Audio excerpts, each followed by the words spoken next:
Hello everyone and welcome to today's webinar, Barder Events in Financial Remedy Proceedings, a guide for family lawyers.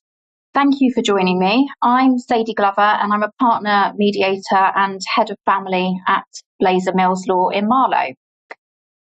Now, finality is one of the cornerstones of financial remedy proceedings, and clients, practitioners and the courts all place significant value on the certainty that a final order is intended to provide.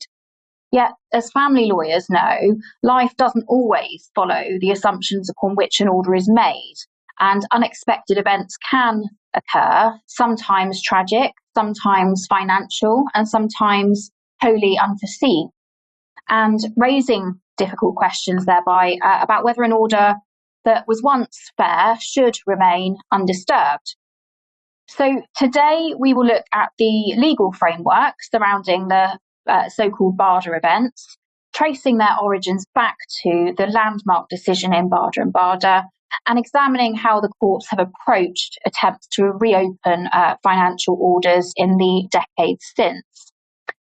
We will consider the stringent criteria that must be satisfied, the emphasis the courts continue to place on finality, and the narrow circumstances in which post-order events may justify intervention.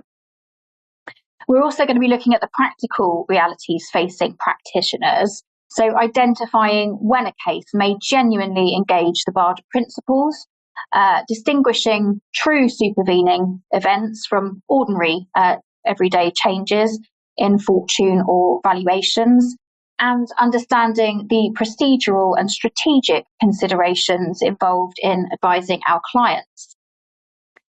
By the end of this session, therefore, my aim is to ensure that you'll have a clearer understanding of the legal principles, a stronger grasp on the case law, and greater confidence in recognising when a Barder argument may be engaged, and just as importantly, recognising where it isn't a viable option. So let's start by examining the facts of Barder itself. So following divorce, the wife was awarded the former matrimonial home so that she could live there with the parties' children.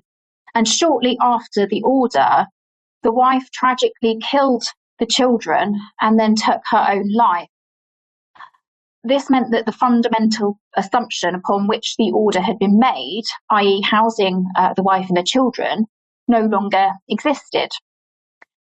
The House of Lords held that in exceptional circumstances, a court order can be reopened where a new event occurs shortly after the order which fundamentally undermines the assumptions upon which it was based.